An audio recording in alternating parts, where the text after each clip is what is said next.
যেমন রোগ তেমন ঔষধ। আপনার শরীর প্রতিদিন আপনাকে সিগন্যাল দিচ্ছে, কিন্তু আপনি বুঝতেই পারছেন না।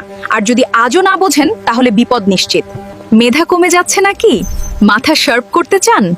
আজই ভেজানো বাদাম খান। ফল দেখবেন 1 সপ্তাহে দ্রুত। চোখের জ্যোতি কমছে নাকি? চশমা বাড়ছে? কুমড়া খান প্রতিদিন। চোখ হবে তীক্ষ্ণ, আলো ফিরবে সহজেই। রক্ত কমে দুর্বল লাগে নাকি? শরীর কাঁপে? কচু শাক খান নিয়মিতে। আয়রন বাড়বে, শক্তি ফিরবে দ্রুত। হজমে সমস্যা নাকি? গ্যাসে পেট ফুলে? আদা খান, হজম হবে দ্রুত, পেট থাকবে হালকা সারাদিন। রক্তে চর্বি বেশি নাকি?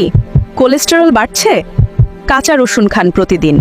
হার্ট ভালো থাকবে, ঝুঁকি কমবে। উচ্চ রক্তচাপ আছে নাকি? মাথা ভাল লাগে? কলা খান নিয়মিত।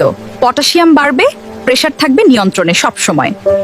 ডায়াবেটিস বাড়ছে নাকি? চিনি নিয়ন্ত্রণ হচ্ছে না? তেঁতুল পানি খান, সুগার কমবে, শরীর থাকবে ফ্রেশ। কোষ্ঠকাঠিন্য সমস্যা নাকি? পেট পরিষ্কার হয় না? পেঁপে খান, নিয়মিত মলত্যাগ হবে সহজে প্রতিদিন। সর্দি কাশি ছাড়ছে না নাকি? বুক ভরে যাচ্ছে? তুলসী পাতা খান, শ্বাস সহজ হবে, দ্রুত অ্যাডজাস্টমেন্ট। জয়েন্টে ব্যথা নাকি? হাঁটতে কষ্ট হয়? হলুদ দুধ খান, ব্যথা কমবে, শক্তি বাড়বে দ্রুত। ভিডিওটা কাজে লাগলে এখনই শেয়ার করুন। একজনের উপকার হলেও সওয়াব পাবেন। সবাইকে জানিয়ে দিন।